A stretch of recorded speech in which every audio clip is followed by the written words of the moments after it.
കഴിഞ്ഞ വർഷത്തെ മികച്ച നടൻ ആര് എന്നുള്ളതിൻ്റെ ഒരു പീപ്പിൾ ചോയ്സ് അവാർഡിനെ കുറിച്ച് കേട്ടപ്പോൾ എൻ്റെ മനസ്സിൽ ഒരേ ഒരു മുഖം മാത്രമേ വന്നിട്ടുള്ളൂ. അത് സാക്ഷാൽ പൃഥ്വിരാജിൻ്റെതാണ്.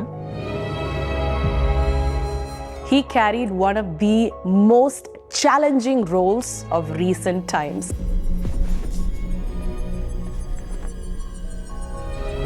ബെന്യാമിൻ്റെ ആടുജീവിതം നമ്മളെല്ലാവരും വായിച്ച് മനസ്സറിഞ്ഞ പുസ്തകമാണ്. പക്ഷേ നേരിട്ട് അനുഭവിച്ചത് പൃഥ്വിരാജിലൂടെ. അത്രയും പരിചിതമായിട്ടുള്ള ഒരു ക്യാരക്ടറായിട്ട് പോലും, അത്രയും പരിചിതമായിട്ടുള്ള സാഹചര്യവും ആ പ്രതിസന്ധിയൊക്കെ മലയാളിക്ക് കാണാപ്പാഠമായിരുന്നിട്ട് പോലും വായിച്ചപ്പോൾ നമ്മുടെ ഇമാജിനേഷനിൽ കിട്ടിയ അതേ വേദന നമ്മൾ കണ്ണുകൊണ്ട് സ്ക്രീനിലേക്ക് നമുക്ക് കാണിച്ചു തരാൻ വേണ്ടി പൃഥ്വിരാജ് എന്ന് പറയുന്ന ആക്ടറിന് സാധിച്ചിട്ടുണ്ട്.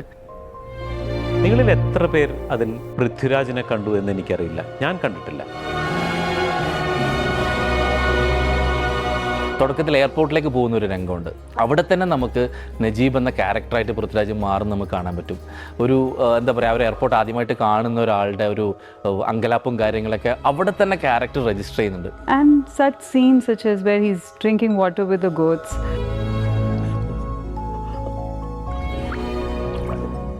And his complete surrender to the character. To the role, his vulnerability exposed, his eyes. I think he's somebody who acts with his eyes as well. I don't think I've seen a film like this.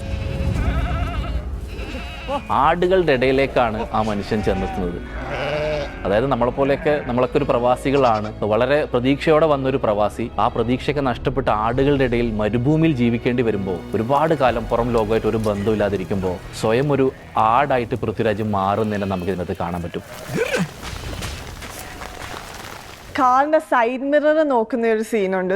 Side മിററിൽ he seeing himself, he seeing the other Najeeb that he's not ever seen, the side of him that he's never seen, the one with താടി and മുടിയൊക്കെ വളർത്തിയിട്ട്. അതിനകത്ത് Prithviraj break ആവുന്ന ഒരു സീനുണ്ട്. അതിൻ്റെ കൂടെ നമ്മളും ബ്രേക്ക് ആവും. അത്രയ്ക്ക് ഡീപ്പായിരുന്നു ആ സീൻ. അദ്ദേഹം റൊട്ടി കഴിക്കുന്ന ഒരു സീനുണ്ട്, നിങ്ങൾക്ക് എല്ലാവർക്കും ഓർമ്മയുണ്ടാവും. അദ്ദേഹം ആ റൊട്ടി കഴിക്കുമ്പോൾ അദ്ദേഹം ചവക്കുന്നുണ്ട്. കൃത്യമായിട്ട് നമ്മൾ നിരീക്ഷിച്ച് കഴിഞ്ഞാൽ ഒരു ആട് എങ്ങനെയാണ് ഒരു റൊട്ടി കഴിക്കുക, അല്ലെങ്കിൽ ആട് എങ്ങനെയാണ് ഒരു ഭക്ഷണം കഴിക്കുക, അതേ രൂപത്തിലാണ്. ആ സീൻ കഴിഞ്ഞ് കുറച്ച് കഴിയുമ്പോൾ അദ്ദേഹം വീണ്ടും തൻ്റെ സുഹൃത്തിനെ കുറേ വർഷങ്ങൾക്ക് ശേഷം അവിടെ നിന്ന് കാണുന്നുണ്ട്. അപ്പോൾ ആ ആടിൽ നിന്നും പൃഥ്വിരാജ് ഒരു മനുഷ്യനായി മാറുന്നതും അവരോട് സംവദിക്കുന്ന രീതിയും, എനിക്കൊന്ന് ഡയലോഗ് പോലെ ആ സമയത്ത് ക്ലിയർ ആയിട്ട് പറയുന്നില്ല, കാരണം ഒരു ട്രാൻസിഷനാണ്. അദ്ദേഹം ഒരു ആടാണ്, അതിൽ നിന്നാണ് അദ്ദേഹം മനുഷ്യനായി മാറുന്നത്. അതൊക്കെ എത്ര ബ്യൂട്ടിഫുൾ ആയിട്ടാണ് ഒരു ആക്ടർ ചെയ്ത് കാണിച്ചു തരുന്നത്. The time when he runs to his escape എന്ന് പറയുന്നൊരു മൊമെന്റ് ഉണ്ട്. ഈ വീട്ടിൽ പോവാ.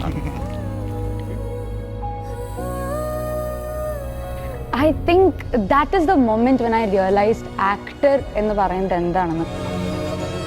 കുറേ ദിവസങ്ങൾ ഇതുപോലെ തന്നെ ആ മരുഭൂമിയിലൂടെ ഒക്കെ ഇങ്ങനെ അലിഞ്ഞ് തിരിഞ്ഞ് നടന്നതിന് ശേഷം വെള്ളം കാണുമ്പോൾ ഒരു സീനില്ലേ, oh my gosh. And I feel like Prithviraj has really bridged the gap between the screen and our hearts.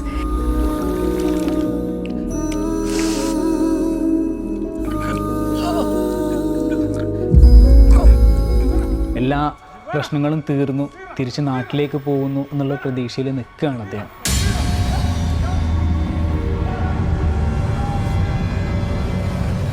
ആ സമയത്ത് അവിടുന്ന് അർബാബ് പോകുമ്പോൾ പൃഥ്വിരാജ് ചെയ്ത കഥാപാത്രം നജീബ ചുമരിൽ ചാരിയിരിക്കുന്നൊരു സീനുണ്ട്, ഒരു ഷോട്ടുണ്ട്.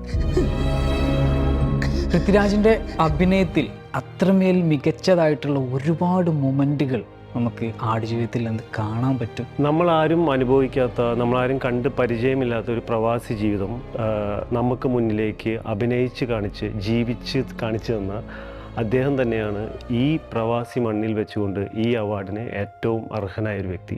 I think the film deserves every bit of award and credit. അതിനെ അംഗീകരിക്കുക എന്നുള്ളത് കൊണ്ട് അദ്ദേഹമല്ല അംഗീകരിക്കപ്പെടുന്നത്, യഥാർത്ഥത്തിൽ ഈ അവാർഡാണ് അംഗീകരിക്കപ്പെടുന്നത്. This award is well deserved for Prithviraj. It's just one name in my mind, and that is Prithviraj Sukumaran. Mr. Prithviraj, I strongly believe that you deserve this award. That this award belongs to Prithviraj. പൃഥ്വിരാജിന് തന്നെയാവണമെന്നാണ് എൻ്റെ അഭിപ്രായം. He completely deserved it.